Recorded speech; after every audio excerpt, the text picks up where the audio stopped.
Bonjour et bienvenue au Cœur des relations professionnelles, le podcast qui te permet de développer ton entreprise en maîtrisant l'art des connexions influentes. Que tu sois entrepreneur, dirigeant ou en quête d'inspiration, ici je t'offre des clés pratiques, des témoignages puissants, des conseils d'experts et des outils concrets applicables immédiatement. Dans chaque épisode, je t'accompagne pour tisser des liens authentiques, saisir des opportunités uniques et atteindre le succès. Je suis Marion Nodin, gérante de Macorstrat Consulting. Mon objectif, je t'aide en tant que dirigeant à prendre du recul, sortir de ton quotidien en établissant un plan d'action personnalisé avec des solutions adaptées à tes enjeux.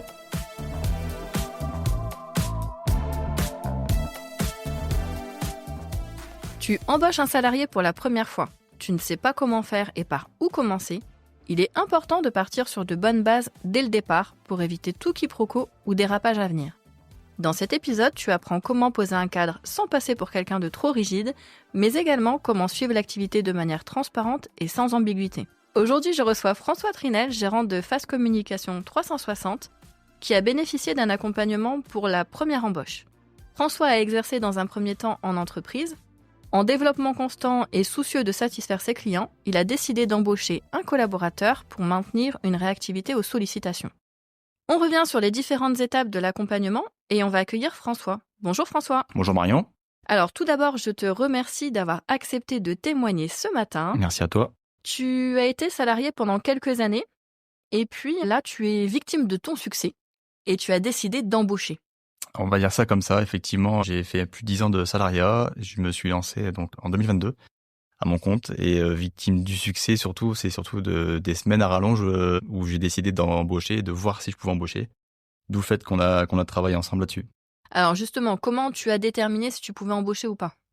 Alors c'est toi qui as déterminé pour le coup parce que moi j'y connais absolument rien. Je suis vraiment axé sur la production, le suivi client et sur ce que j'ai à faire. Ça c'est pas mon métier, c'est le tien. Donc c'est toi qui as déterminé si je pouvais déjà embaucher, si j'avais assez de boulot aussi pour cette personne. D'accord. Et comment mettre tout ça en place en fait parce que moi j'y connais comme je dis vraiment rien et c'est toi qui as mis tout ça en place pour démarrer justement cette nouvelle collaboration. Alors on a travaillé ensemble sur ce que tu souhaitais lui donner et lui confier comme mission. C'est ça.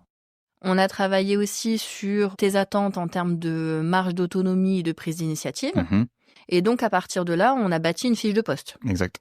Donc, de cette fiche de poste, on a déterminé, en fonction de ta convention, le salaire minimum conventionnel. C'est ça. Et ce que tu avais la possibilité, en termes d'activité également, pour déterminer le temps de travail et puis son futur salaire.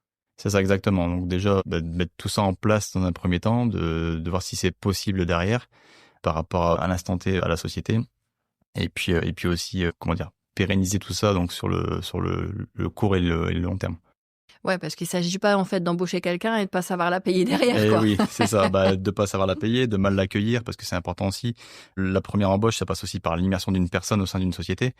C'est pas rien parce que gérer des collègues quand notre chef est pas là, quand on est salarié et gérant de sa société et gérer une première collaboratrice, c'est vraiment une autre expérience. Effectivement, heureusement que tu étais là à mes côtés parce que j'étais vraiment pas serein là-dessus. Et je pense que ça a aussi aidé cette personne qui est une femme d'avoir justement une femme en face d'elle. Alors, comment tu as trouvé cette personne ? Je l'ai pas trouvé parce que justement j'ai cherché pendant longtemps, pendant un peu plus de 6 mois. C'est un ami qui est directeur d'une agence d'intérim, qui s'appelle Xavier, que je remercie d'ailleurs, qui me l'a trouvé. Elle est venue d'abord en intérim pendant 2 jours. Après j'étais vraiment dans le jus et j'ai pas eu le temps justement de continuer cette première immersion d'intérim. Et à force d'échanger avec toi et de discuter, justement, on a calculé si je pouvais la prendre justement en contrat de travail. Donc pour l'instant à mi-temps en 24 heures semaine et dans l'idée de la prendre en 35 heures en CDI. Donc c'est aussi grâce à toi que ça me libère du temps au niveau du planning et que je retrouve un peu de réactivité auprès de mes clients. Donc durant l'immersion facilitée, on a testé plusieurs ventilations des horaires donc de ces 24 heures. On a également observé son niveau d'autonomie pour vérifier si ses compétences correspondaient à nos attentes, afin de la positionner sur la convention et un niveau d'emploi. Ça a permis aussi de déceler quelque part ses leviers de motivation. C'est levier de motivation et surtout aussi là où elle a besoin de formation. Donc ça a permis aussi, pendant ces semaines d'immersion justement, de voir ce qui était le plus adapté au flux de production par rapport aux différents horaires. Aussi par rapport à ses capacités à elle, à être plus ou moins seule entre guillemets en prod. Et de voir justement en fait ce qui était le plus pertinent et pour elle et pour moi et le plus efficace aussi pour les deux quoi. C'est vrai que pendant ces premières semaines, ça a permis aussi de voir que l'ancien atelier n'était plus adapté et que du coup, j'ai dû évoluer sur un autre atelier. Et c'est aussi, ça fait partie aussi de l'évolution de l'entreprise et de la société Aussi grâce à toi là-dessus. Alors, il faut savoir que François a commencé et a créé son entreprise tout au début dans sa cave. Il est maintenant à son 2e déménagement. En un an. Donc Je déménage tous les ans. Donc, c'est très, très bien. On est vraiment sur une belle courbe d'évolution. Donc, à aujourd'hui, par rapport à cette collaboratrice, comment tu vois les choses ? Comment je vois les choses? Déjà, la partie production a doublé de surface, donc on arrive sur 70 mètres carrés de production, ce qui est pas négligeable en partant d'une cave de 12 mètres carrés. L'évolution constante, on va dire, et surtout, on va dire, de pérenniser, de retrouver cette réactivité que j'avais au départ, parce que forcément, j'avais moins de travail pour le coup en étant tout seul. Donc vraiment de travailler main dans la main avec cette nouvelle collaboratrice, ce qui est le cas à l'heure actuelle. Et puis de continuer le développement, voilà. C'est l'idée. Depuis que je me suis lancé, ça évolue d'année en année. J'ai commencé donc, comme tu le disais, dans ma cave de 12 mètres carrés. On est maintenant à une partie production de 70 mètres carrés. Et ça permet surtout de retrouver cette réactivité, continuer d'avoir une satisfaction client comme moi je l'exige, en tout cas pour moi. Puis j'espère que l'évolution continuera comme ça et que tu seras encore à mes côtés pour les futures embauches. Eh ben, écoute, ça, je te le souhaite, de continuer et de poursuivre ce développement. Donc, justement, par rapport à l'accompagnement, qu'est-ce que ça t'a apporté ? Ça m'a apporté surtout de la sérénité. Parce que c'est vrai qu'effectivement, il y a beaucoup de choses que je ne connaissais pas.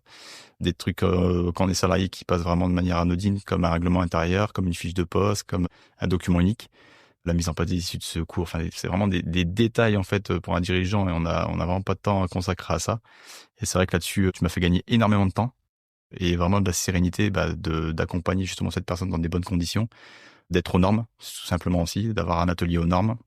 Que ce soit aussi pour mes clients, parce que c'est vrai que du coup, ça bénéficie aussi aux clients, le fait d'avoir tout ça qui a été mis en place.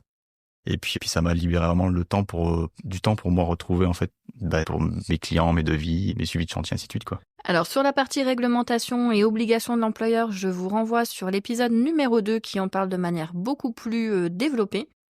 Effectivement, avec François, on a fait le tour de son atelier, on a regardé les points améliorés en termes de prévention des risques en entreprise.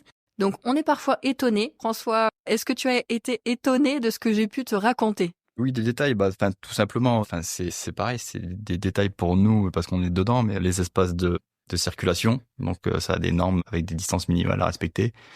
Même si c'est 5 cm, il manque 5 cm, faut les trouver. Baliser une petite marche, par exemple. C'est vrai qu'on n'y pense pas forcément. Protéger les angles par des mousses. Donc c'est vraiment, c'est du préventif, mais c'est vrai que vaut mieux agir en amont, vaut mieux prévenir que guérir, comme on dit. Et puis c'est vrai que ouais, tout ce qui est les mises en place des fiches de harcèlement aussi, typiquement. Je pensais pas qu'il y avait autant de fiches de harcèlement. C'est vrai qu'on est quand même assez, toi comme moi, pour la femme, pour le droit de la femme, et puis en ce sens-là. Mais c'est vrai que j'étais assez surpris là-dessus, et puis voilà. C'est vrai que ouais, c'est des détails, mais on n'y pense pas forcément. Mais un client qui rentre dans un atelier, s'il n'y a pas de chaussures de sécurité ou de surchaussures, c'est pareil en fait. C'est au même titre que la salariée, ça fait partie du règlement intérieur et c'est aussi à nous d'être vigilants là-dessus parce que s'il y a un rouleau qui tombe sur le pied, on est responsable. Ouais, parce que quand on visite l'atelier, on voit les rouleaux, ça pèse quand même, hein. Ça pèse quand même. C'est vrai qu'on est sur des rouleaux pour les plus lourds qui sont entre 30 et 40 kilos. Typiquement, du magnétique ou de la bâche, ça pèse dans les 30 à 40 kilos. Donc c'est pour ça aussi. Donc il y a les fiches de poste et il y a aussi le fait de mettre en place des outils et des solutions pour éviter de se faire mal et de se blesser quand on charge la machine avec ce type de rouleau. Donc vous avez compris, on est sur la prévention des risques. Donc là, François, t'es au top. Normalement, on est bien. Donc on fait des points téléphoniques de manière régulière aussi. C'est vrai. Donc l'idée, c'est de savoir si tout se passe bien, s'il y a des questions intermédiaires, si tu as besoin de quelque chose. Comment tu vis ça ? Très bien, parce que tu es super active là-dessus. C'est vrai que j'ai des horaires assez décalés, donc très tôt le matin et très tard la nuit, pour pas dire le soir, parce que c'est la nuit. Et donc c'est vrai que je t'envoie des messages sur WhatsApp, même si c'est très tard dans la nuit, tu me réponds très tôt le matin. Ou même le soir tard, t'es assez active là-dessus. Alors c'est vrai qu'il faut pas prendre cette habitude-là. Mais dans les premiers temps de mise en place, c'était surtout un soutien et un réconfort, on va dire. Parce que dès qu'on se pose des questions en tant que dirigeant, c'est vrai qu'on aime bien avoir la réponse assez rapidement. Et puis voilà. Et puis je pense aussi que la personne qui vient d'intégrer la société et qui intègre la société depuis quelque temps est rassurée aussi de voir qu'il y a quelqu'un derrière qui connaît les règles, qui connaît le métier et qui accompagne parce que t'es aussi bien à mon écoute qu'à son écoute à elle, quoi. Oui, c'est ça. L'idée, c'est vraiment d'être sur un échange avec à la fois le dirigeant et le collaborateur, de répondre aux questions des deux. C'est ça. Et surtout, que tu n'aies pas la sensation d'être tout seul, perdu dans ton océan, tes questions et tes doutes. C'est exactement ça. Alors, si tu avais un conseil à donner à des dirigeants qui souhaitent embaucher, Eh ben, qu'ils appellent ma consulting, tout simplement.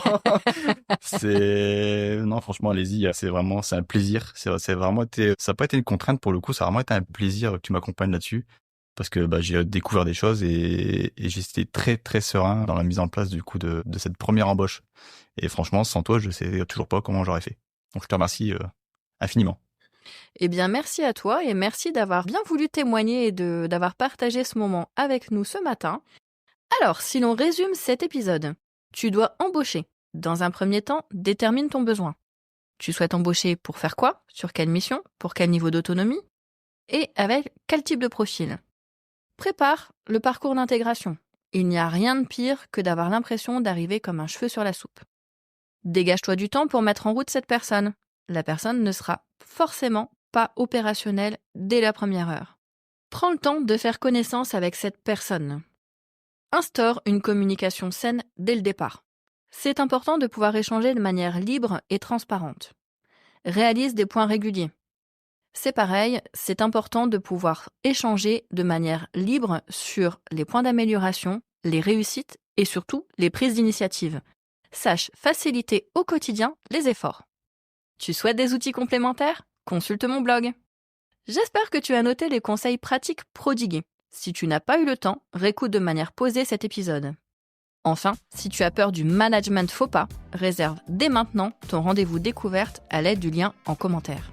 Dans le prochain épisode, nous parlons de la gestion de projet. Je te remercie d'avoir écouté cet épisode d'Au cœur des relations professionnelles. Si cet échange t'a inspiré ou si tu souhaites discuter de tes propres enjeux professionnels, n'attends plus pour passer à l'action. Rendez-vous sur notre site macorstratconsulting.com pour prendre contact et réserver ton rendez-vous personnalisé. On va construire ensemble les étapes qui te mèneront à ta réussite. Partage-nous tes propres expériences en commentaire et n'hésite pas à parler d'Au cœur des relations professionnelles autour de toi. Abonne-toi à notre podcast sur ta plateforme d'écoute favorite et reçois des alertes à chaque nouvelle publication.